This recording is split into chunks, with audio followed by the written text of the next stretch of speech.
Hello, everyone. This is Angela Gartner, editor at Northeast Ohio Parent Magazine. We are here with Heather Trnka. She is the injury prevention supervisor at Akron Children's Hospital. And with the 4th of July coming up, we wanted to go ahead and talk to her about firework safety. Hi, Heather. Thank you for joining us. Hi, Angela. Thanks for having me. Well, first I want to talk about what fireworks are allowed in Northeast Ohio and Ohio in general, because in Ohio currently, Ohioans are not allowed to discharge consumer fireworks on their properties. Is there any fireworks that people can have here at the 4th of July and throughout the year? Yes, so Ohio does have some pretty strict laws around what types of fireworks that we can have. And a general rule is to remember the 4 S's of fireworks that are currently legal in Ohio. And those are those trick or novelty fireworks. So the 4 S's are if they smoke, sparkle, snap, or snake. Are those that are allowed. And so we see a lot of sparklers, a lot of the little paper snaps that you throw on the ground, and those are fun for kids if they're used in the right way and used safely. And I know recently there was a House bill, actually House Bill 253, that was passed regarding allowing consumer fireworks in Ohio. However, it hasn't passed the Senate yet, and it hasn't went to Governor DeWine's desk. So what are really the dangers of fireworks for families, children, and adults?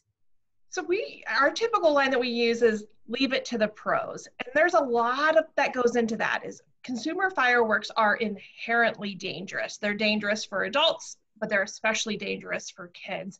And what we really want parents and families to understand is that that risk does not outweigh the fun. And so we want to be very careful with those use, especially around kids. I think a lot of parents might be surprised to know that the majority of firework injuries are kids under the age of 15. More boys than girls get injured. And this time of year, we see the number of kids in our emergency room with severe hand, finger, and face injuries because of fireworks.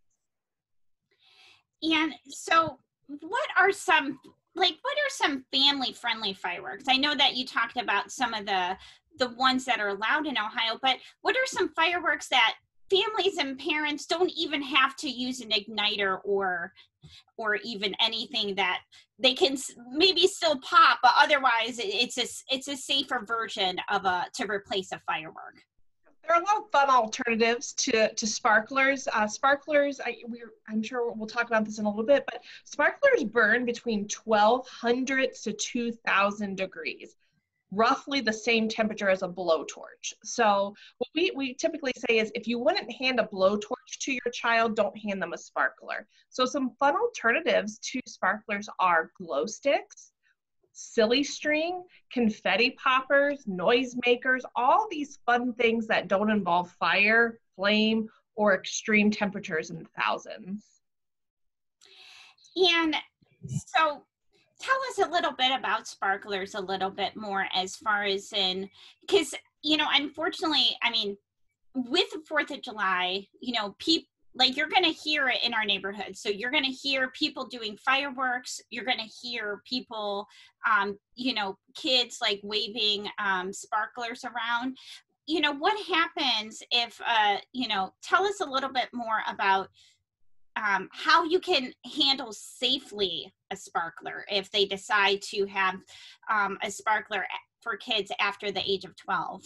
Sure. So the American Academy of Pediatrics, as well as the National Fire Protection Agency, recommends that kids under 12 don't handle sparklers. And that might be a surprise to a lot of people, because I'm guilty as well, handing a sparkler to a small child to wave around, because that's what we've always done, and they're fun. But I was really surprised, again, to learn that they burn at such a hot temperature. And so typically, if you wouldn't hand your child that blowtorch, don't hand them a sparkler. If it's something that you're choosing to do, to allow your child with lots of supervision, have them seated, make sure that they're not running around with that sparkler, that you have a bucket of water or a bucket of sand nearby, that once you're done, you can put that that sparkler or firework down in to make sure that it's really out and that it cools down. And, you know, there's a lot of fascination when it comes to that sparkler with all of the fun sparks coming off of it. If your little one would happen to grab hold of the sparkler when it's lit or shortly afterwards, we want to make sure that you get that wound in cool water. We'll cool the wound with cool water, not freezing cold. We don't want you to put an ice pack on it. Nice, cool, tepid water on the injury. If you have any rings or clothing, we want to make sure that that's removed, and then it's wrapped loosely with a clean, dry dressing. Clean, dry dressing. And then we want you to seek out medical care for those burns, because that might need additional treatment. Is there any dangers to the poppers and stuff that people, even though it's like part of the novelty, you know, is there any dangers to those, and what kind of things should parents prepare and caution for? So the poppers are relatively safe. You know, we can't say anything's 100% safe. We want to make sure we're not throwing them at people. Probably told my brother that when we were little, that we're popping them on the ground and we're not throwing them against people's skins, because they can cause minor irritation and burns, but they're relatively safe. We want to make sure we clean them up, but also animals. We want to be aware that these are frightening things for animals. It's not a part of their normal behavior, their normal life. So if we have pets, if we're using these items, we have them inside in an interior room where they're safe. And that's something that we talk about too with the commercial grade fireworks that some of our neighbors do let off. Some of those considerations are our veterans who potentially have PTSD. It's one thing, you know, we talk about fireworks being left to the professionals. Those are timed. Veterans know when they're going to happen. They can prepare themselves for it, versus in our neighborhood when we're just setting them off any day of the week at any time. There's not that opportunity for them to prepare, and it can elicit even a stronger reaction when it's not a prepared noise or sound. And if it just so happens a child or an adult encounters a used firework in their backyard, you know, maybe if somebody's, you know, doing fireworks off nearby, or they see a used firework on the ground, what should they do? We want to treat every firework as if it's a live firework. The majority of our injuries come from what we suspect are duds. So if you've used a firework, it didn't go off, or it didn't go off completely, approach it, grab it, pick it off, and then it explodes. Another issue that we have is fireworks can be very hot and can remain hot for a long time. And so if one would happen to be up here in the yard, we want to make sure that we're not touching it, that kids are treating it the same thing as any other dangerous item that we're going to run and get an adult. If that firework is still warm, that adult's going to get it into a bucket of water, soak it with a hose if they can, but also being very careful about not approaching it. If a firework is landed in your yard, you want to wait at least 20 minutes before approaching it. And so we talked a little bit about backyard fireworks but there are in Ohio, there's a lot of cancellations for fireworks this year. Some communities are still holding firework displays, but it's for small gatherings. That's what the state is allowing that. Even though a lot of them are canceled, there's still some going on. So is there any kind of tips that you can provide families to make sure they're viewing fireworks safely if so happen their community is putting on a small gathering of fireworks displays? Yeah, so COVID is still happening. The coronavirus is still out there. We still need to be, have our guards up and be protective of our family and our social circles. If you're going to be viewing fireworks, those professional shows, we'd love for you to come out. We want you to still maintain that 6 feet of social distance, wear a mask. You're viewing them from your backyard. You're maintaining your small social circle to protect your kids so that we don't have those mass gatherings to watch. The city of Akron is doing neighborhood-based fireworks. So they're setting up 4 different neighborhood fireworks, so you'll be able to view them throughout the city, which is a great idea to keep those folks separated and not gathering in large venues. So just keeping all of those same things we've been doing for months in mind. I know we're getting tired and we want to socialize and see friends, and that's part of our normal 4th of July routine, but we're not done yet. And so we need to still stick with with our physical distancing and our safety measures with masks and hand sanitizer, and making sure we're keeping our most vulnerable safe.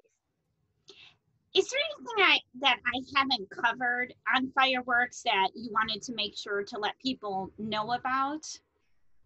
No, I think we want folks to have fun. There's lots of other alternatives to fireworks. You could celebrate Independence Day with a birthday party, with a birthday cake. You could put up a screen and watch a movie outside. There's make patriotic signs to post in the yard with glitter outside. Glitter inside's never a good idea. But just, having fun, having a silly string fight, all of those things are fun for kids.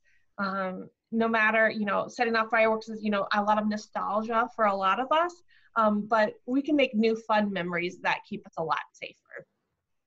Is there any place people can go to get like further tips for fireworks on Akron Children's or the Safe Kids? Absolutely. So a couple of places that folks can get more information on fireworks is through our Consumer Product Safety Commission, cpsc.org, the National Fire Protection Agency, the nfpa.org, as well as you can always check out akronchildrens.org. And I guess the last thing, one more thing I'm going to ask is, what if you have a sparkler or you see a firework and it is starting a fire in your backyard? Is there anything, what can families do, to try to put that out, or calling the fire department? What are some recommendations? We love for every family to have a fire extinguisher, so we can use those fire extinguishers on the firework, on the grass, garden hose, a bucket of water. We just want to make sure that we're saturating the ground all around the firework. If it's a fire that's gotten a little larger than you expected, feel free to call the fire department. They will come out. They'll make sure that the grass is out, that there's no danger to any impending structure. If it's something that's already grown bigger than a bucket of water, we'll take care of. 911, our friends at the fire department will come out to take care of that for you. And always remember, this is a great time to talk about practicing your fire escape plan and talking to our kids about fire. And now that we're home more than ever, to make sure that we've got a plan and we know where to go if there is a fire. Well, thank you so much, Heather. I really appreciate you coming out today and through Zoom, like with everything else, but coming out today and telling us about fireworks safety. And, please check out the websites that she provided. And I'm also going to provide the links within this Zoom post. But thank you so much, Heather. And I hope you have a wonderful 4th of July as well. Thanks, Angela. I hope all of your viewers as well have a happy and safe Independence Day. Thanks for having me. Thank you.